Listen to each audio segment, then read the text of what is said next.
जनसंख्या के मुद्दे पर राष्ट्रीय स्वयंसेवक संघ लंबे समय से मुखर है। भारतीय जनता पार्टी के भीतर से भी उसके जनसंख्या नियंत्रण के लिए एक प्रभावकारी कानून के पक्ष में आवाज़ें उठती रही हैं। गिरिराज सिंह हों, केंद्र में मंत्री हैं जो वो हों, या उत्तर प्रदेश के मुख्यमंत्री योगी आदित्यनाथ हों, ये सब लोग समय समय पर इस विषय को उठाते रहे।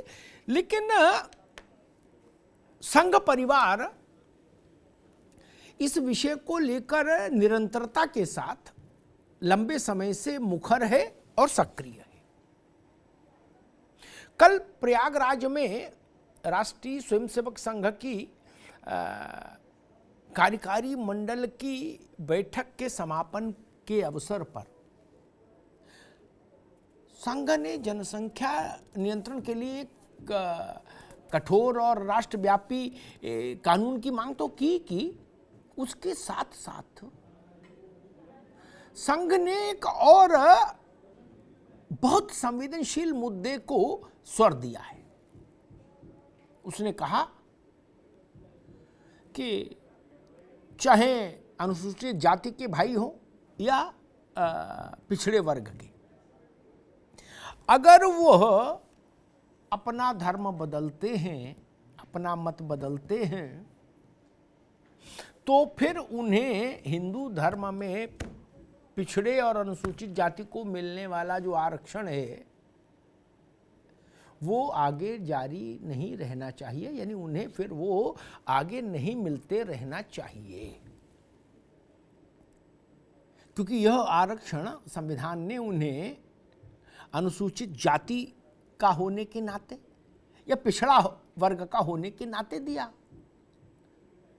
जब वो ऐसे धर्म में चले गए, ऐसे धर्म को स्वीकार कर लिया उन्होंने जिसमें जाति व्यवस्था ही नहीं है, तब ये आरक्षण लागू नहीं रहना चाहिए उनके ऊपर। अब ये मसला बड़ा टेढ़ा हो गया। हालांकि मोदी सरकार ने भी इस मसले की पड़ताल के लिए एक न्यायाधीश है सुप्रीम कोर्ट के रिटायर्ड बालाकृष्णन साहब, उनकी अध्यक्षता में कमेटी बनाई है और उससे कहा है कि भाई आप हमको इसका पूरा इन आउट समझ के अध्ययन करके बताइए। लेकिन संघ की ये आवाज दूर तक जाएगी। मैं आपको एक उदाहरण देके समझाता हूं, चूंकि टेक्निकल मसला है थोड़ा। मान लीजिए किसी अनुसूचित जाति के परिवार के किसी सदस्य ने या पिछड़े वर्ग के किसी सदस्य ने खुद को बौद्ध घोषित कर दिया और कागजों में खुद को बौद्ध लिखवा भी लिया, तो उसका धर्म बदल गया, अल्पसंख्यक हो गया वो भारत में। अल्पसंख्यक होने के नाते वह अगर अपने इस इलाके में कॉलेज स्कूल या कुछ खोलना चाहे तो वो शिक्षा के अधिकार के कानून के दायरे से बाहर खोल पाएगा। उस पर सरकारी ऑडिट के नियम और तमाम तरीके के प्रतिबंध लागू नहीं होंगे माइनॉरिटी होने के नाते। देश में अल्पसंख्यकों के लिए चल रही 51 से ज़्यादा योजनाओं से मिलने वाले लाभ वो उठा सकता है अगर उनका पात्र है वो और उसका परिवार। और इसके साथ साथ वह हिंदू धर्म, पूर्व में हिंदू धर्म में पिछड़े या दलित के नाते जो आरक्षण मिल रहा था वो भी कंटिन्यू कर सकता है। अब बताइए इससे बेहतर कोई स्थिति हो सकती है क्या? दोनों हाथों में लड्डू, माइनॉरिटी के जो प्रिविलेज हैं वो भी और आरक्षण, जातिगत आरक्षण भी। यही वैकुंठ है फिर तो, धरती पे वैकुंठ है। आरक्षण भी मिल रहा है और माइनॉरिटी का लाभ भी मिल रहा है, माइनॉरिटी के विशेषाधिकार भी आप पर लागू हैं। आप सिख हैं, जैन हैं, बौद्ध हैं, अल्प मुसलमान हैं, तो भारत में अगर आप कोई शैक्षणिक संस्थान खोलेंगे, ईसाई हैं, कोई शैक्षणिक संस्थान खोलेंगे तो उस पर वो सरकारी नियम लागू नहीं होंगे, कठिन प्रतिबंध, जो किसी हिंदू के द्वारा कॉलेज या स्कूल खोलने पर होते हैं लागू।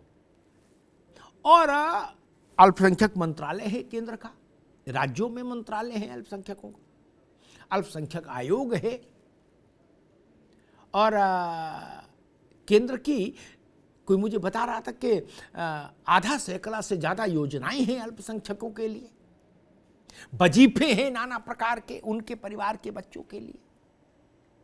तो उसका भी लाभ और आरक्षण का भी लाभ। हो गई डबल इंजन की फैमिली की नहीं।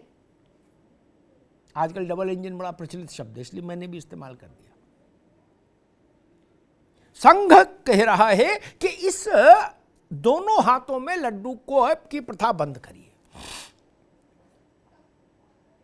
अच्छा, नैरेटिव देखिए, जो लोग बौद्ध हो रहे हैं, क्रिश्चियन हो रहे हैं,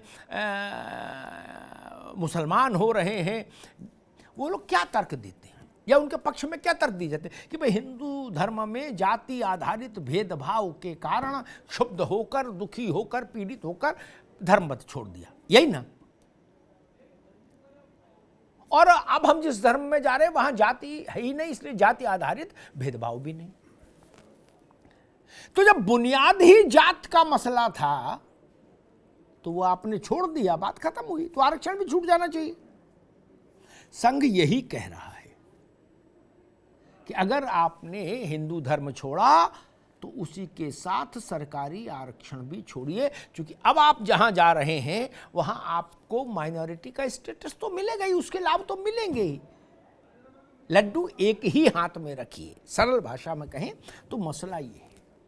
लेकिन बात दूर निकली है तो दूर तक जाएगी, और वो भी संघ ने कहा है तो स्वाभाविक है इस पर राजनीतिक क्षेत्रों में कोहराम भी मचेगा। मूल विषय ये, मूल प्रश्न ये कि हिंदू धर्म में जाति आधारित आरक्षण का लाभ लेने वाले समूह, अनुसूचित जाति, जनजाति और पिछड़े वर्ग के से अगर कोई हिंदू धर्म से बाहर जाकर किसी दूसरे धर्म का अवलंबन करता है, उसका फॉलोअर बनता है, उसको ग्रहण करता है, तो उसको हिंदू धर्म के तहत जातिगत आरक्षण जो मिल रहा था वो क्यों जारी रहे। ये मूल विषय है जिस पर मुझे लगता है कि आने वाले समय में एक भीषण संग्राम होगा, ऐसी मेरी सिक्स सेंस कहती है। ये मसला जरूर उठेगा। संघ ने इसको अपने इस बड़े मंच से उठाया है, लेकिन वैसे भी तार्किक दृष्टि से भी देखें तो जब कहा जाता है कि हिंदू धर्म छोड़कर बाकी किसी में जाति आधारित भेदभाव है ही नहीं, तो जाति आधारित आरक्षण फिर क्यों? ये सवाल इसीलिए खड़ा हुआ। संघ ने दो बातें नई कही, जनसंख्या को लेकर एक राष्ट्रीय कानून बने, सब पे प्रभावी हो, ये बात तो लंबे समय से कह रहा। दो बातें नई कही, एक अल्पसंख्यक और बहुसंख्यक की धारणा खत्म होनी चाहिए और केवल भारत का नागरिक ऐसी एक धारणा बने, यानी माइनॉरिटीज्म खत्म हो। हाँ, सब भारत के नागरिक की इस तरह की बात हो। और अभी तो खैर अल्पसंख्यक मंत्रालय ही है अलग सरकार में, वो विषय। और दूसरा, जो भी हिंदू धर्म छोड़कर जाए आरक्षण पाने वाले वर्ग से, चाहे वो बौद्ध बने, नव बौद्ध बने, मुस्लिम हो, क्रिश्चियनिटी में जाए, कहीं जाए, तो उसको आरक्षण का लाभ नहीं मिले। ये दो बातें हमने समझी जो कल उन्होंने कहीं दत्तात्रेय होसबोले साहब ने। संघ की इसके पीछे मंशा क्या है सिन्हा साहब? पहली वाली बात मैं ठीक से सुन नहीं पाया, आप जरा सा दोहरा जी। पहली बात सिर्फ इतनी सी है मेरा, मैंने कहा कि दो बातें संघ ने रखी। पहला तो ये रखा कि भाई अल्पसंख्यक और बहुसंख्यक अब नहीं चले, न कोई अल्पसंख्यक न कोई बहुसंख्यक, सब भारत के नागरिक, यानी अल्पसंख्यकवाद खत्म हो। एक ये तो अल्पसंख्यकवाद खत्म हो, जब आप ये कहते हैं तो आपको अल्पसंख्यक मंत्रालय भी खत्म करना पड़ेगा।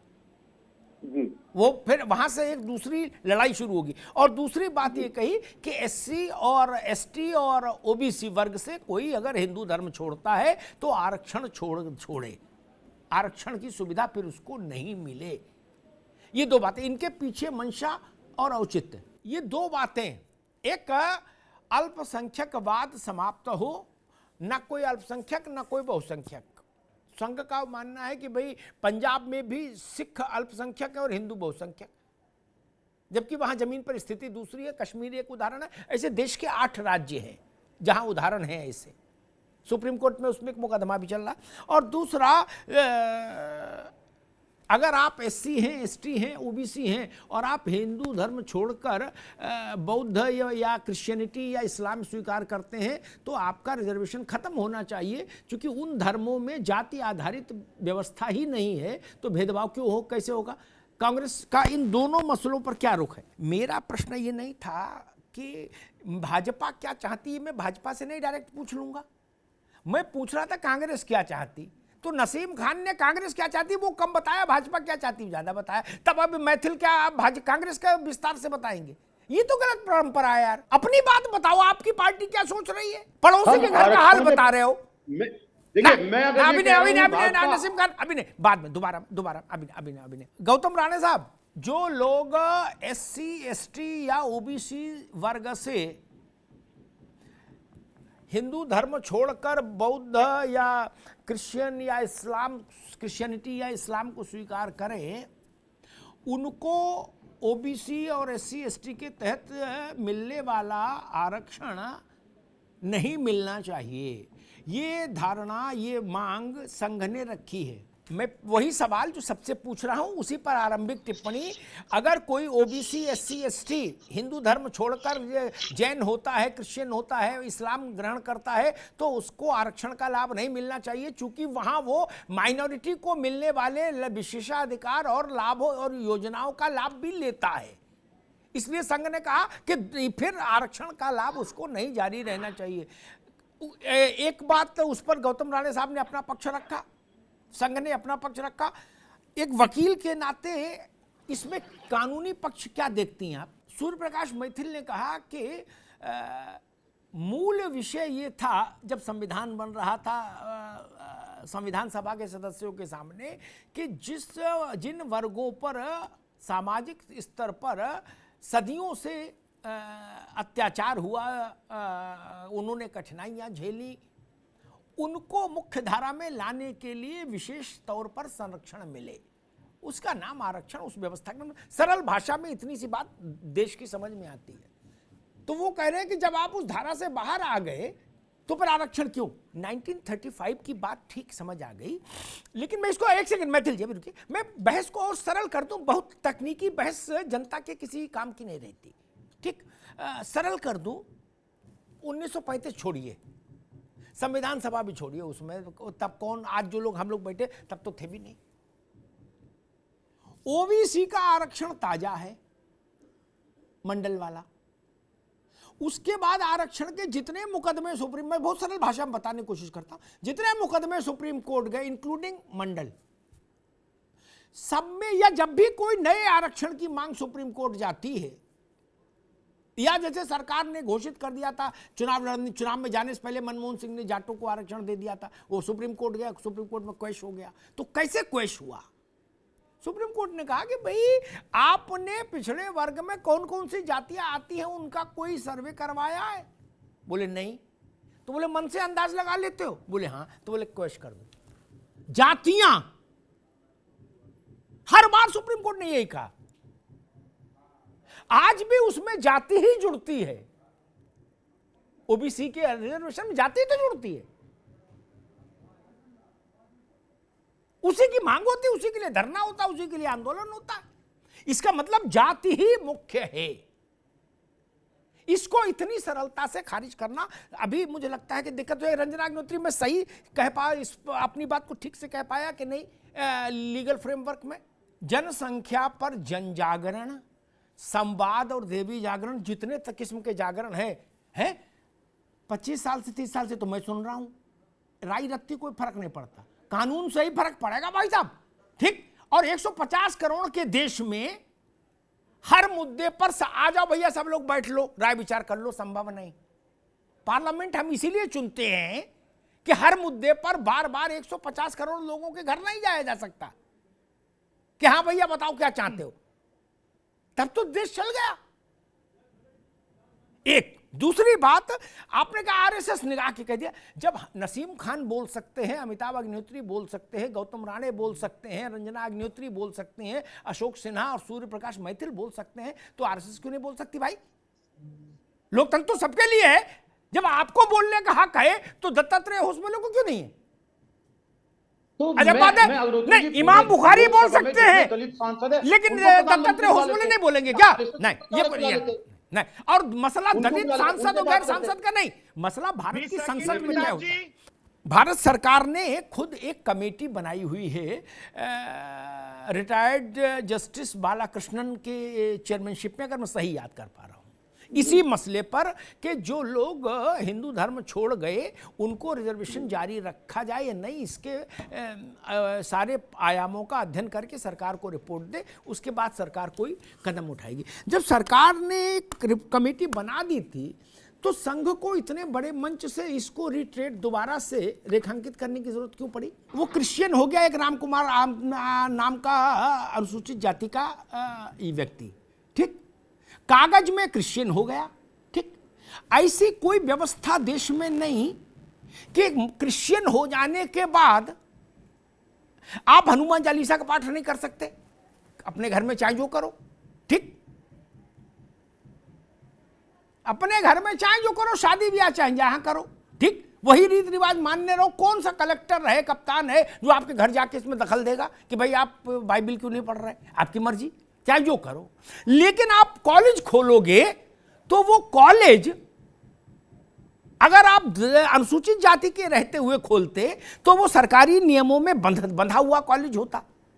अब आप खोलोगे तो वो माइनॉरिटी के तहत कवर हो जाएगा। वो ऑडिट से लेके बीएसए से लेके डीआईओ से लेके डायरेक्टर एजुकेशन के सारे नियम कायदों से परे हो जाएगा। उधर से वो लाभ और इधर से रिजर्वेशन चल ही रहा है। मैं ठीक समझ पाया क्या? क्या आपको ऐसा लगता है कि एक हाथ में लड्डू और दूसरे हाथ में बालूशाही, इसके लालच ने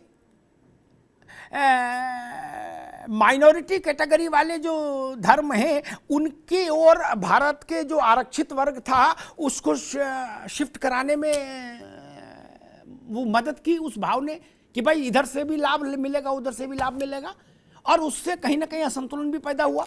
एक बात मैं अपने मन की कहूं, मेरी बुद्धि तो बहुत मोटी चीज देखती है जिसकी कहीं काट ना हो, जिस पर सब राजी हो कि हाँ भाई ये बात तो गलत है, ये बात तो सही है। बाकी मैं ज्यादा दाएं बाएं में नहीं भागता। भारत भर में मैं घूमता हूं, मेरे ख्याल 6-7-8 लोकसभा चुनाव कवर किए होंगे। एक प्रश्न हर जगह, कश्मीर से कन्याकुमारी, असम से गुजरात तक मेरा पीछा करता रहा। लोगों ने पूछा कि भाई बाबू जगजीवन राम के परिवार को किसी भी किस्म के आरक्षण का लाभ क्यों लेना चाहिए? सब त्याग देना चाहिए खुद ही। धार्मिक आधारित, धार्मिक, राजनीतिक, सामाजिक जितने भी प्रकार के कसौटी हो सकती हैं सब में वो अव्वल है।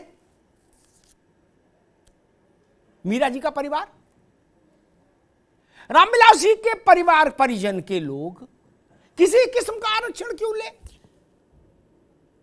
अच्छे कोर्निश में जा रहे।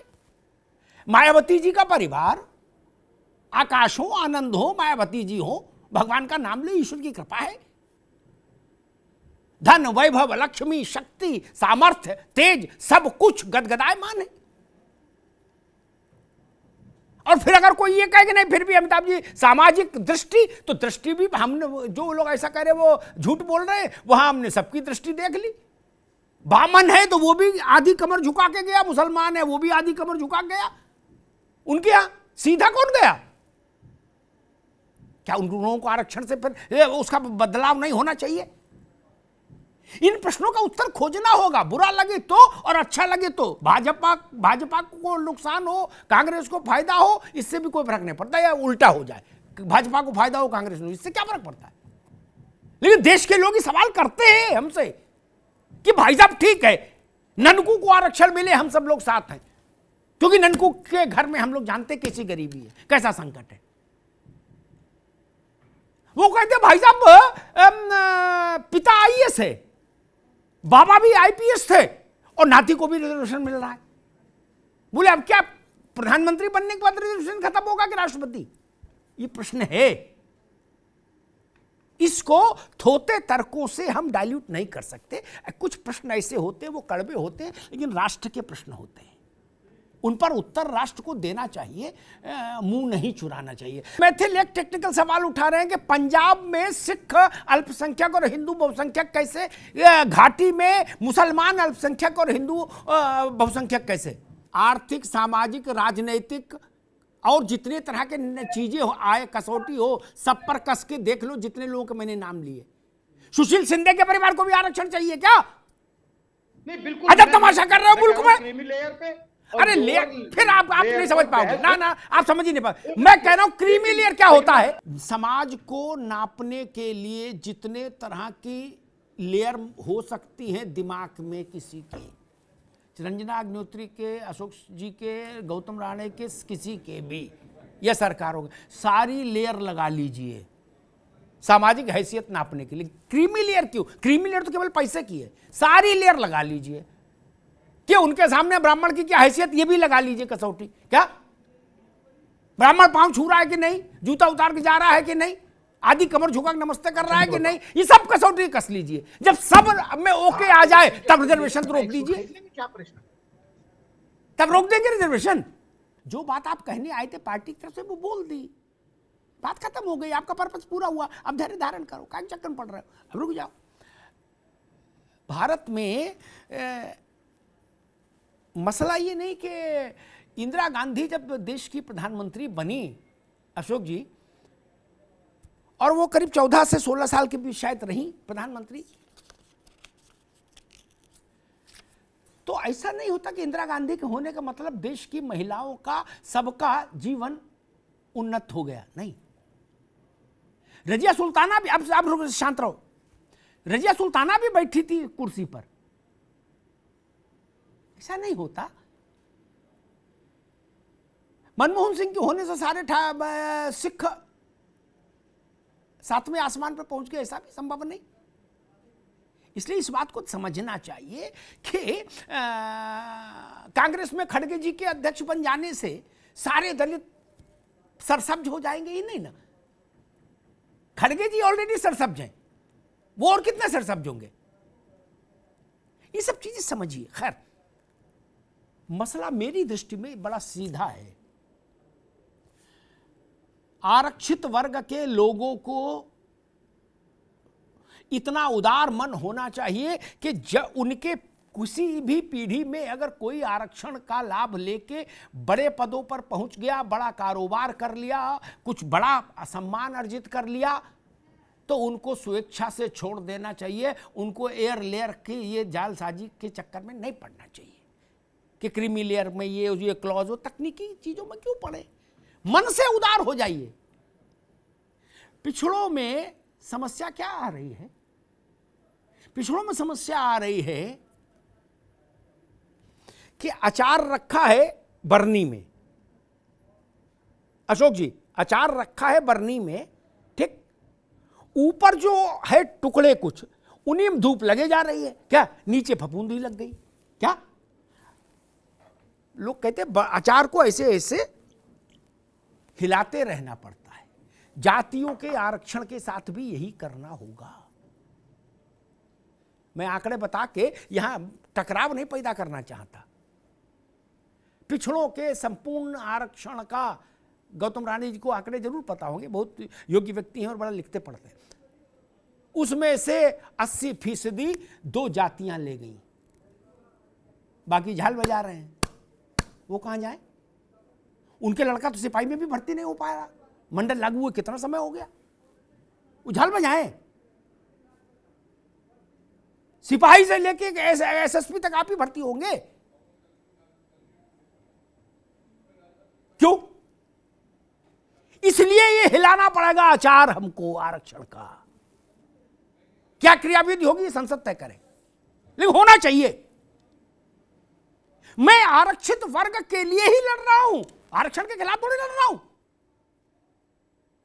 मैंने कभी एक बार कहा था, चौराहे पर जो एक गोले में आदमी खड़ा है और बीच में आया 4 लड्डू कोई रख गया, जो सबसे आगे खड़े वही बार बार लड्डू खा रहे, पीछे वाले तक तो पहुंच ही नहीं रहा। क्या आरक्षण इसलिए दिया था संविधान सभा ने? नहीं ना, सर्वे भवन्तु सुखिनः के लिए आरक्षण था। आरक्षण वहां तक क्यों नहीं पहुंच रहा? क्या निषाद को अधिकार नहीं है? मैं और ऐसी सैकड़ों जातियां बता सकता हूं। क्या उन लोगों को हक नहीं है? राजनैतिक, आर्थिक, सामाजिक सारा ताप कुछ ही जातियों तक रहेगा क्या केंद्रित? क्यों? ऐसा नहीं होना चाहिए।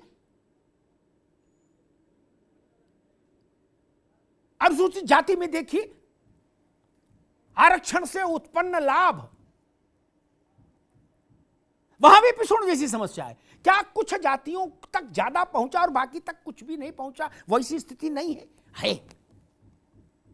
वो दूर होनी चाहिए ताकि कतार के अंतिम पिछड़े और दलित और अनुसूचित जाति जनजाति के भारत मां के बेटे बेटी को भी लाभ मिले। उसका हक आगे वाले नहीं मारे। इसमें भी तकलीफ है क्या? इसमें भी कांग्रेस भाजपा आपस में लड़ेंगे? और दूसरी बात, यह बात इतनी सरल नहीं कि जिसको पार्टियों की तू में टाल दिया जाए। मनमोहन सिंह जी ने कहा प्रधानमंत्री रहते हुए कि भारत के संसाधनों पर पहला अधिकार अल्पसंख्यकों का। जब प्रधानमंत्री ने यह बोल दिया तो स्वाभाविक है दलित और पिछड़ों में बौद्ध, क्रिश्चियन, मुस्लिम बनने की दौड़ लगी जाएगी। उनको एक मैसेज दिया कि प्रधानमंत्री ने कहा कि पहला हक माइनॉरिटी का है, तो असंतुलन तो पैदा होगा। और जातियों के को ही आरक्षण मिला, जातियों के कारण ही आरक्षण मिला, जातीय शोषण के कारण ही आरक्षण मिला। इस सच से कौन इनकार कर सकता माई का लाल? तो जब जाति से छूटे तो आरक्षण छूट जाना चाहिए। मैंने तो उदाहरण दिया आपको। ऐसे ऐसे दृश्य हैं जिसमें कन्वर्जन भी हो गया, हिंदू धर्म के रिचुअल्स भी फॉलो हो रहे हैं, शादी ब्याह भी उसी में हो रहे हैं, और तकनीकी तौर पर कागज में दोनों तरफ के लाभ ले रहे हैं। ये धोखा नहीं है क्या देश के साथ? ये नाइंसाफी नहीं है क्या? वो लाभ नीचे तक जाना चाहिए। एक व्यक्ति 2 लाभ क्यों ले?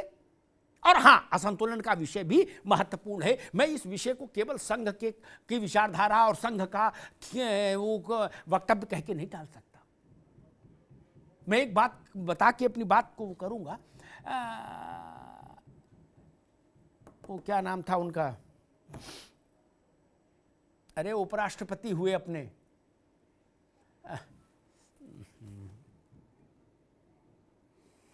अंसारी साहब, हामिद अंसारी। हामिद अंसारी माइनॉरिटी कमीशन के चेयरमैन थे। मैं उनसे मिला, उनका एक इंटरव्यू किया, बहुत पुरानी बात। मैंने हामिद अंसारी से कहा, तब ये विषय चर्चा में नहीं आता था, लेकिन मेरे दिमाग में आया तो मैंने पूछ लूं। मैंने कहा, हामिद अंसारी साहब,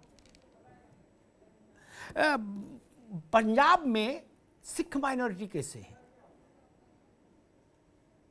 नागालैंड में क्रिश्चियन माइनॉरिटी कैसे है? मेघालय में कैसे है? और घाटी में हिंदू मेजॉरिटी कैसे है? क्या आपको ये नहीं लगता कि राज्यवार होना चाहिए माइनॉरिटी और मेजॉरिटी का क्राइटेरिया? बोले नहीं नहीं, ये तो नेशनल उस पर ही रहेगा। मैंने तब तो घोर माठा हो जाएगा, तब तो ये न्यायपूर्ण व्यवस्था नहीं है। ऐसे कैसे मान लेंगे बताइए? बरेली में मुसलमान, रामपुर में मुसलमान, माइनॉरिटी तो नहीं ना। रामपुर में 50% को क्रॉस करता है मुसलमान,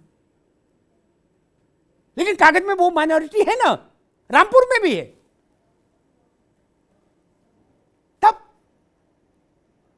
इसका कोई तो समाधान खोजना होगा, या हम बुद्धि बंद करके बैठ जाएंगे। उन्होंने जो लिख दिया वो ठीक है, अब इसमें छेड़ सकते। अरे भाई क्यों, धर्म ग्रंथ है क्या? इतनी बार संविधान बदला गया, फिर बदल जाएगा। गीता कुरान तो नहीं है ना, संविधान है, हम ही लोगों ने बनाया, हम ही लोग बदलेंगे। माइनॉरिटी की परिभाषा राज्य केंद्रित क्यों नहीं हो? मैं जिलों तक नहीं जाना चाहता, अब तो जिले में भी जाओ तो क्या बुराई है? न्यायपूर्ण व्यवस्था तो ये कहती है जिले के स्तर पर माइनॉरिटी मेजॉरिटी का फैसला करिए, अगर आप इसको खत्म नहीं करना चाहते तो। 8 राज्य ऐसे हैं जहां हिंदू संख्या में अल्पसंख्यक हो गया, 8 राज्य। उसके बाद भी कहा जा रहा है कि नहीं ऐसे ही चलेगा, ये ठीक नहीं। जनसंख्या में संतुलन होना चाहिए। संघ ने कहा तो ठीक, नहीं कहा तो ठीक, क्या ये सच नहीं है? एक बात कह के अपनी बात समाप्त कर दूंगा, मुझे ख्याल से किसी को बुरी नहीं लगेगी क्योंकि तथ्य पर आधारित है। अफगानिस्तान में कुछ समय पहले हिंदू राजा शासन कर रहे थे, आज अफगानिस्तान में तालिबान शासन कर रहे हैं, वो मुस्लिम राष्ट्र हो गया। ये कैसे बदल गया? कैसे बदल गया? कश्मीर में कर्ण सिंह के पिताजी आखिरी महाराजा थे, अब कैसे बदल गया वहां का जनसांख्यिकी संतुलन? ये तो सोचना पड़ेगा ना। ये देश के लिए खतरा है। देश उनकी सांस्कृतिक पहचान मिट गई, कई तो देश मिट गए नक्शे से, कुछ नए देश आ गए इसी जनसांख्यिकी असंतुलन के कारण दुनिया के नक्शे में। मैं उनके नाम नहीं लेना चाहता यहां। ये रास्ता ठीक नहीं कि आप जब नॉर्थ ईस्ट जाएं तो आपको सोचना पड़े बार बार के भारत में घूम रहे हैं क्या। ऐसा तो नहीं होना चाहिए। ये संतुलन रखना होगा। भाजपा कहे तो, ना कहे तो, आरएसएस कहे तो, ना कहे तो, कांग्रेस कहे तो, ना कहे तो। भारत कांग्रेस भाजपा आरएसएस से तो नहीं चलता ना। जब ये नहीं थे तब भी हम लोग थे मित्र हैं, और जब ये पार्टियां नहीं होंगी, आम आदमी पार्टी भी जोड़ लो, नहीं वो लोग गुस्सा हो जाएंगे, तब भी देश चलेगा। देश के लिए कम से कम न्यूनतम सच बोलना और न्यूनतम सच सोचना, इतना साहस सबको रखना चाहिए। किसी पार्टी में हो हम, किसी संगठन में हो हम, देश के लिए क्या अच्छा है उसके साथ खड़ा होना चाहिए, भले ही वो पार्टी के लिए अच्छा न हो। दीनदयाल उपाध्याय जी कहते थे कि देश के लिए अच्छा है कार्यकर्ता को उसके साथ खड़ा होना चाहिए। अशोक जी को स्मरण होगा, वो पार्टी के लिए अच्छा ना हो तो भी खड़ा होना चाहिए, क्योंकि देश है तो पार्टी है। धन्यवाद।